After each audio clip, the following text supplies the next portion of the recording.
Welcome back to the Deep Dive. Today we're getting into the weeds on some really specialized infrastructure. We are looking at the Kramer BC-UNIKat-LSHF-BK-305M. It's a CAT6A bulk cable. And our goal is to really strip away the jargon and figure out what makes this cable the go-to solution for high-end AV and IT. Exactly. I mean, we're talking about a unified backbone for everything from standard LAN to 4K HD payarsh. And when you see that price point around $416, you know there's some serious engineering at play here. It signals a high-tolerance specialized component. Right. So let's unpack what you're actually paying for. Okay, let's start with that alphabet soup, CAT6A UFTP. What do those abbreviations really tell us? Well, the CAT6A part is all about the bandwidth. We're talking 500 megahertz. Which you need for 4K video. You absolutely need it for high data 4K, but the UFTP, that's kind of the real hero here. It means unshielded, but with foiled twisted pairs. So each individual pair of wires is wrapped in foil. Precisely. In a real-world installation, that shielding is what lets you run this cable right next to, say, a power conduit without getting that noise interference. It solves a huge installation nightmare. That makes sense. That isolation is key. And what about the copper itself? It's 23 AWG. Does that limit your connector choice, or is that more about signal distance? It's primarily about distance and also power delivery. 23 AWG is a significantly thicker copper core than, the 24 AWG you find in most commercial cables. And that thickness matters because? Because that solid copper core is what maintains signal integrity over these massive runs. We're talking up to 500 meters. Wow.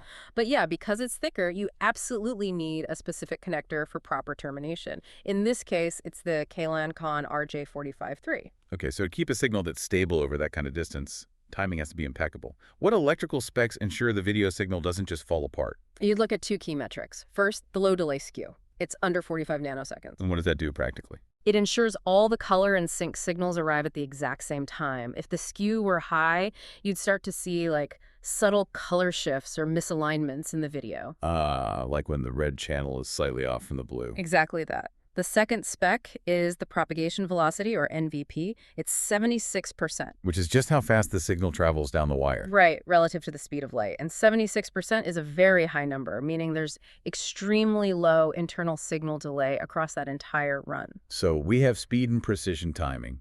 Let's shift now to the safety side of things. This cable is designated LSHF, low smoke, and halogen-free.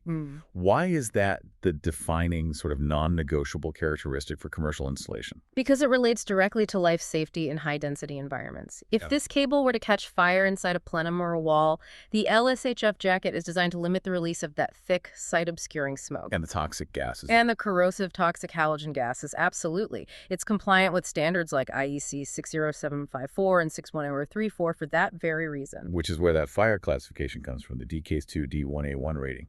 That's it. It tells you it meets a very high standard for low flammability and minimal smoke and toxicity. It's engineered for fire resistance, and it stays stable from -20 up to plus 60 degrees Celsius.